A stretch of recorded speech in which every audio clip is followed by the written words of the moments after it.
Dhaan ammoo jaarummaa shiraadhaa deemuuf jedhu ilaalchifne dubbii himaa waraana bilisummaa Oromoo zoonii lixaa jaal bilisummaa guutaadhaa waliin marii taasifne isiniif dhiyeessinaa itti dhiyaadha.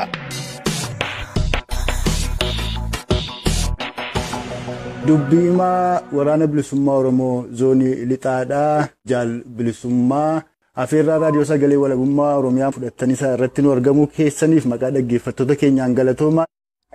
Raadiyoo sagalee walabummaa Oromoo yeroo ammaa dhibee Oromoo gadi bu'ee gaafachuudhaaf nu quunnamuu keessaniif guddaa galatoomaa isiniin jenna. Maqaa uummata Oromootiif maqaa waraana bilisummaa Oromootiin. Ulfaadhugaa akkuma beekamu mootonni koloneeffattoota Habashaadhaa darbaniif amma jiranis yeroo garaagaraatti gootota Oromoo, qabsaa'ota Oromoo, jaarmiyoota Oromoo yeroo dubbiin itti jabaatte jaarummaadhaan sobaniitu qabsoo Oromoo laamshessaa gootota Oromoos barbadeessaadha arragaan. Ammas ammoo mootummaan koloneeffataan Impaayera Itiyoophiyaa Koloneel Abiyyiin durfamuu fi Lammaa Magarsaan gargaaramu yeroo sochiin wooboo jabaatee uummanni Oromoos wooboo deeggaraa jirutti jaarummaa isa kana dura raawwatanii ittiin mooraa qabsoo bilisummaa Oromoo wooboodhaa dhabama gochuuf yaalanitti milkaa'uu dadhaban sanatti deebi'uudhaaf akka isaan deemaa jirantu gama garaagaraatiin himamaa jira. Sooshaal miidiyaa irrattis miidiyaa isaanii irrattis isa kana quba qabdu laata yoo jaarummaan akkasii dhufe deebiin keessan maal ta'a? Meessa kana uummata Oromoof ibsaa. Mootummaan kun akkuma beekamu adda bilisummaa Oromoo yookaan waraana bilisummaa Oromoo yookaan uummata Oromoo wajjin dhiibbaa waggaa 27 yookaan qomee waggaa 27 ni qabna. Kan ammoo beektota keenya, qonnaan bulaa keenya, daldaltoota keenya, qeerroo keenya gaaffii karaa nagaa, gaaffii mirga abbaa biyyummaa gaafachaa ture. Sirnoota darbe hamma guyyaa har'aatti sirna bulchaa jiranii, aangawoota amma guyyaa har'aatti bulchaa jiraniin gaaffii uummanni karaa nagaa gaafate amma guyyaa har'aa rasaasaan deebii ta'uu irratti hojjechaa jiru jechaadha. Kanaan kan wal qabatu dhimma araaraa jedhu keessatti Oromiyaadhaaf wanti dubbatamu kaleessas ta'ee har'as boris karaa aangawoota mootummaa sirnoota bittaa halagaatiin biyya kana seerachaa kan jiran deebii argachuu waan hin dandeenyeef deebii argachuufis hin yaadama waan hin jedhamneef araarri shiraa kanaan dura caasaa keenya yookaan waraana keenya irratti gaggeeffamaa turuunsaa ni yaadatama. Kanaan kan wal qabatuuf waraanni bilisummaa Oromoo yookaan waboon qawweesaa ol kaasee bosona Oromiyaa hunda keessa socho'aa jira yeroo ammaa. Qabsoo bilisummaa Oromoo yookaan qabsoo uummata Oromootiin gaggeeffamu waboo uummata Oromoo keessaa dhalate kana bittinneessuuf mootummaan yeroo adda addaa shira ni godhee araara jedhee baroota 80 wayii keessaa kaasee hamma 2011 akka lakkoofsa Itoophiyaatti waggaa darbe abbootii gadaatii fi artistoota tokko fi qaamolee ijaaramanii mootummaa wajjin shira hojjetanii wal qabatee dhaaba kana yookaan waraana bilisummaa Oromoo kana balleessuuf hojjechaa akkuma ture uummanni Oromoo beekaan Oromoo qeerroo qarreen kana waan xiinxaleef amma immoo achas deebi'anii yommuu qabsoon sabaa bira darbe sammii shira gochuu isaanii yeroo hubate kanatti karaa nagaa waan jedhu miidiyaa irratti dubbii jalqabanii jiru jechaadha. Haa ta'u malee nu kanaaf deebii uummata Oromoo yookaan saba Oromoo yookaan beekaa Oromootiin wal qabannee deebisnu tokko laanneetii jirraa jechuudha. Mootummaan biyya kana seerachaa jiru nagaa waaraa yoo barbaade araara yoo barbaade dursee qabxii inni raawwachuu qabu qabxii tokko lama laanneetii jirra. Qabxii kana immoo isin kennuu hin danda'a jechuudha. Dhugaadha yeroodhuma waa'een araaraa sun deemee isaan waraana bilisummaa Oromoodhaa bifa garaagaraan karaa kallattii falkallattiidhaa quunnamanii namoota muraasa mooraa leenjii waraanaadhaa xoolleetti galchanii summiidhaanuu obbaasan sanatti hooggantoonni waraana bilisummaa Oromoo zooniilee hunda keessa jiranii waltaatanii ibsa tokko baaftanii turtan kan qabxii 11 qabu. Isaasis ammoo hoogganni waraana bilisummaa Oromoo zoonii lixaadhaa Jaalmarroon miidiyaa tokko lama irratti dubbataniiru yoo nagaan barbaachise qabxiilee barbaachisu jedhanii kan isaan kaasan jira. Tarii uummata Oromoodhaa yaadachiisuu fi qabxiilee muraasa osoo irraanuu kaafte. Akkuma amma dubbanne akkuma kanaan duras karaa hooggansaa dubbanne akkuma borillee dubbannu akkuma uummanni Oromoo beekuuf eegaa jirutti mootummaan nagaa waaraa biyya kana keessatti buusuu yoo barbaade araara waraana bilisummaa Oromoo wajjin gochuuf fedha yoo qabaate qabxii waaraa yookaan immoo qabxii uummata kanaaf deebii ta'uu danda'u qabxii laannee jiru keessaa dubbachuu nan danda'a. tokko qabxii nuti naanneef nagaa barbaaddu yoo ta'e waraana amma biyya kanaa dhaloota ajjeesaa qabeenya saamaa duguuggaa sanyii raawwachaa jiru kana kaasaa mooraatti deebisaa dubbachuu ni dandeenya. Booda jenneen qabxii tokkoffaadha kun. Hayyee. Lammaffaa maqaa siyaasaatiin yookaan immoo maqaa wabootiin hidhamtoota Oromoo hidhamaa siyaasaa gandaa hanga federaalaatti hidhamee jiru gadhiisa dursa qabxii lammaffaa kana laanneef sababiinsaa maqaa siyaasaatiin uummanni Oromoo gandaa hanga federaalaatti kumaatamaan lakkaa'ama jechuudha. Yeroo ammaa mana hidhaatti mirgi namummaa isaa sarbamee qaamni isaa hir'atee namaan gadi ta'ee mirga namummaa dhabee dararamaa kan jiru dhimma waraana bilisummaa Oromootiin wal qabatuuf dhimma paartilee adda addaa Oromootiin wal qabatuun mana hidhaa keessa kan jiru gandaa hanga federaalaatti duguugaa gadhiisaa jenneen. Hayyee. Inni itti aanu waraanni mootummaa biyya saamaa jiru qabeenya saamaa jiru. Lamni itti qoodamanii hooggantoonni waraana mootummaa gara Tigraayitti qabeenya uummata Oromoo guurrachaa jiran, gara Amaaraatti guurrachaa jiran, gara Dabuubiitti guurrachaa jiran, dhumiinsi sanyii, duguuginsi sanyii ilmaan Oromoo irratti godinaalee Oromiyaa guutummaa keessaa gaggeeffamaa kan jiru dhaabachuu danda'u qabaa jennaan sadaffaa jechuudha. Hayyee. Kana booda dubbii waggaa 27 waliin wal morkachaa turre qaamni nu taajjabuuf nuuf fiiguu kan danda'u qaama sadaffaa biratti dubbachuu ni dandeenya jenneen. Hayyee. Kan itti aanu bakka walabaa uummanni Oromoof waraanni bilisummaa Oromoo hooggansi waraana bilisummaa Oromoo itti amanuu danda'utti teenyee hin dubbanna yoo ta'e ni dubbannaa jenneen. Hayyee. Kan itti aanu ammas bakka qeerroof qarreen Oromoo jirutti bakka beektonni Oromoo hawaasni Oromoo jirutti dirree bilisaa ta'e bakka walabaa ta'e bakka filachuu dandeenyetti teenyee dhimma araara waboof mootummaa gidduu dhimma uummata Oromootiif mootummaa gidduu dubbachuu ni dandeenyaa jenneen. Hayyee. Gaaffii saba kanaa hamma hin deebinetti gaaffii saba kanaa deebisuudhaaf qabsoo hidhannoo ni jabeessinaa fuuldurattis kaayyoon keenya. Kana waraanni bilisummaa Oromoo uummata Oromoo keessaa dhalate iddoo deemuun qabu uummata Oromoo keessatti qabsaa kan uummata Oromooti. Kanaafuu uummata Oromootiin waliin taanee murteeffannaa uummata Oromoo waraanni bilisummaa Oromoo ni murteeffanna. Yeroo gabaabaa keessattis ni mirkaneessina jennee kana isaan waan didaniif achitti dhaabamee jirra jechuudha. Egaa qabxiitti amma kaafte keessatti tokko kan qalbii koo hawwate bakka qaamni sadaffaan jirutti inni jedhu kuni biyyoota ollaa keenya garaagaraa keessatti qaamni sadaffaan bakka isaan keessa seenanii rakkoo jiru furantu jira. Fakkeenyaaf kan akka Sudaan Kibbaa fa'aa dabalataanis dhimma Eertiraa kaasuu dandeenya biyyoonni biraanis jiran. Warri Sudaan Kibbaadhaa yeroo dheeraa fi mootummaa Sudaan duraanii wajjin erga walaadhaa turanii booda lolli sun akka dhaabbatuu fi loltoonni biyya ambaa gidduu seenanii beektonnis gidduu seenaniitu uummataaf dirree bilisaa isin jettan kana kennanii erga uummatni barsiifame boodatti hiree ofiisaa akka uummanni ofiin murteeffatu gaafatamanii biyya isaanii Sudaan Kibbaadhaa walaba baasanii mootummaa mataa isaanii dhaabbatan Eertiraas fudhatuu dandeenya. Isa akkanaa kanaa laata kan Oboon gaafate. Eegaa qaama sadaffaa jechuun yookaan walii gallu kan nu dhaga'an kan gaaffii uummataa deebisuudhaaf fedha guutuu qabu yoo ta'e qaama sadaffaa akka idila addunyaatti jiru ta'uu danda'a. Inni kun tokko.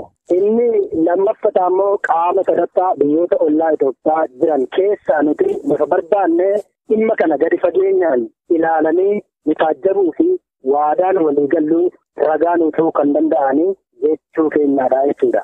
Tolegaa.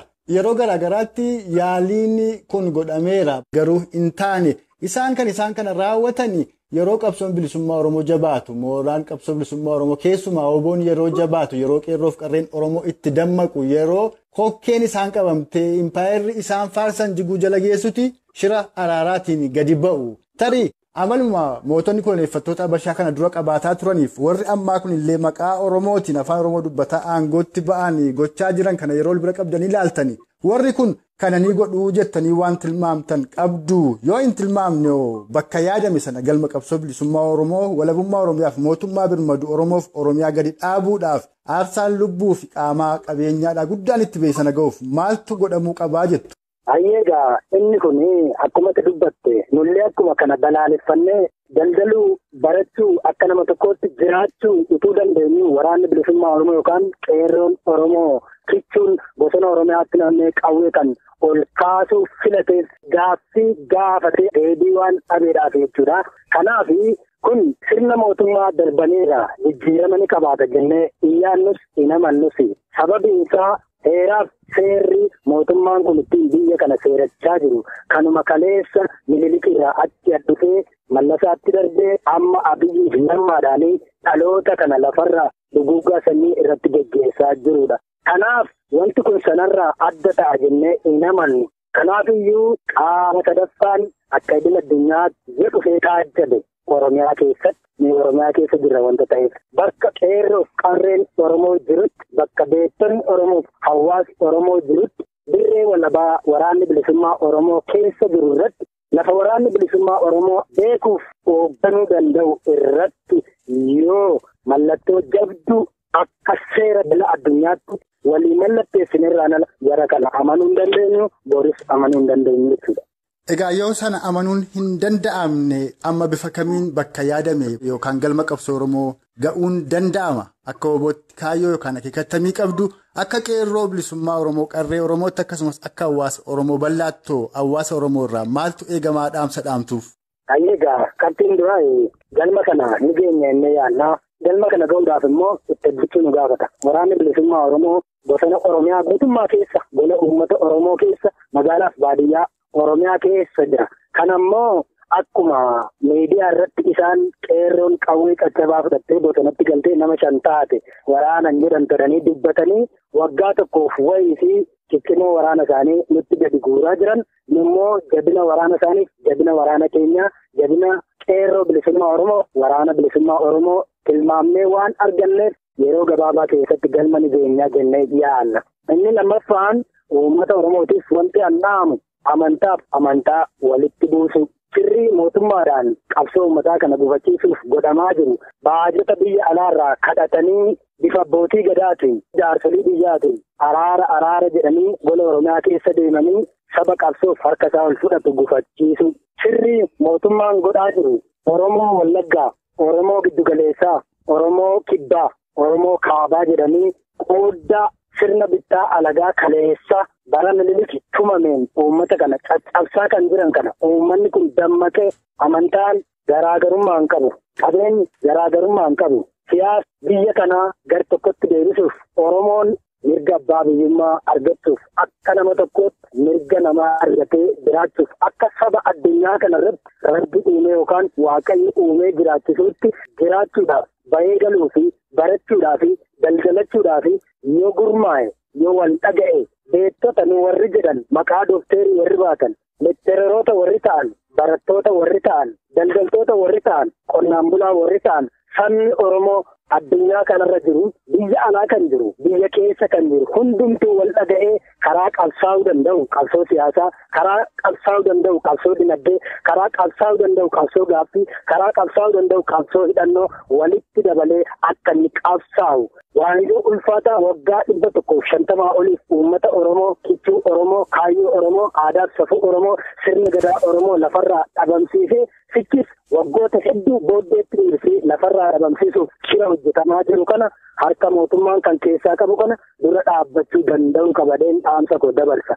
Tole egaa ulfaadhumee dhuma irratti keessumaatii labsii yeroo muddamaa baanan kana yookaan ammoo kana amma Oromoota lixa Oromiyaa Maccaa Konyaa Gujii Booranaa akkasumas lixa Tuulamaa dhiyeenya kana ammoo guutuu Oromiyaayyuu ol ga'eera. Duguuggaan sanyii kun osoo hin eegalamin dura warra maqaa jaarummaatiin deemetu mootummaadhaaf haala aanjesse akka waan warri bosona keessatti hafan shiftaa ta'aniitti beekamtii qabsaa'otaa irraa mulqaniitu akka shiftaatti maqaa addeessanii isa booda mootummaan waraana akka itti labsuu fi warra haala mijeessanidha jedhanii komataa turanii. Yoo ammas wanti kun gadi ba'ee uummanni maal godhuu akka qabu yaada keessan nuu kennaatii dhumarratti waan itti dabaltan jiraate itti dabaltanii marii keenya irraa xumurraa. Tole fayyaa ta'e jecha kan kanaan dura baranne raayoon fi kaasee artistootaa fi paartilee tokko fi abbootii gadaa tokko maqaa uummata Oromoo waraana bilisummaa Oromootiin shira kanaan duraatiif komannee turre komee keenya kan nu araarsuu deebi'anii qabsoo sabaatti yoo dabalaman walitti araaramna kan dursu kanan dubbadha. Hayyee. Inni lammaffaan uummata Oromootiif wanti annaamu gidduu kana miidiyaan kijibaa waraanni bilisummaa Oromootiif hin dhiilamin qarreen Oromoo hawaasni Oromootu itti namanin fixanneerra wanti jedhamu tokko dubbatamaa jira. Kun uummanni Oromoo kan inni hubachuu qabu kan hin barbaadu yookaan kan hin beeksisu iyyama waraana bilisummaa Oromoof iyyama qeerroof qarree Oromoof iyyama hawaasa Oromootiin ala miidiyaan kam waa'ee araaraa yoo dubbate namni dhuunfaan yoo dubbate iyyama kana malee fudhachuu akka hin dandeenyeen dhaamsa koo dabarsa. Hayyee.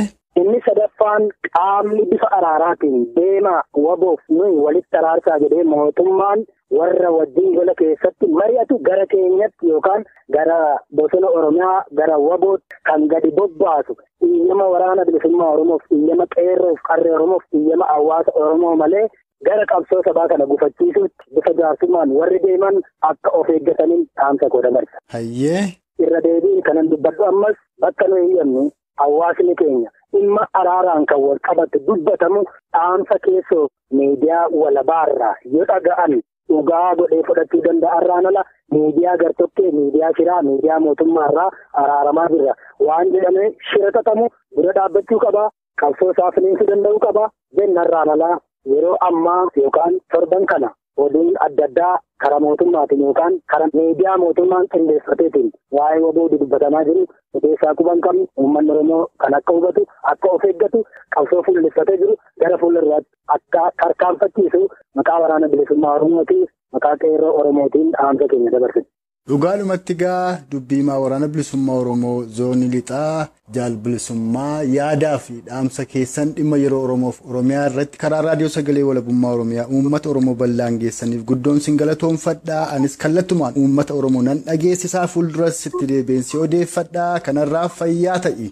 Isinillee ulfaadhaa isiniin jennaa beektota baay'ee yookaan miidiyaa baay'ee jira waa'ee uummata Oromoo gadi bu'anii kan dubbatan garuu miidiyaa kana duwwaadhaa. Bukkee dhaabachaa jirtu yaadaaf kaayyoo keenya uummata Oromootti dhiyeessaa jirtu uummanni Oromoo akka tokkoomuuf illee hojjechaa jirtu ulfaadhaa galanni keessan maqaa uummata Oromootiin bilisummaadha isiniin jenna. Dhimma jaarummaa shiraadhaa kulanfattoota mootota Abashaa warra amma afaan Oromoo dubbataniin miseensota waraana bilisummaa Oromoo akkasumas sabboontota Oromoo irratti adeemsisuudhaa fi Oromoof Oromiyaa dhabama taasisanii impaayera Itiyoophiyaa jiraachisuuf amuummataa jiraniin karoorfatamaa jiru ilaalchifnee mariin dubbiimaa waraana bilisummaa Oromoo zoonii lixaa jaal bilisummaa guutaa waliin taasifne kanarraa armarratti obbeera gara fuulduraattis dhimma kana ordofuudhaan ajajoota waraana bilisummaa Oromoo zooniilee Oromiyaadhaa garaagaraa keessa jiran marii simnee kan isiniif dhiyeessinu ta'uu gamanumaan isinitti dhaammataa sagantaa keenya guyyaa har'aadhaa kan armatti obbaafnu anaxiiqii dhugaasaaf gulaalaa suur sagalee mo'aabuu baati. Isin dhaggeeffattoonni keenyas turtii qaataa ilaa ammaatti nu faana turtaniif horaa bulaa jechaa haga sagantaa keenya yeroo taanu walitti deebinutti humaan nama borii ni tolchinna.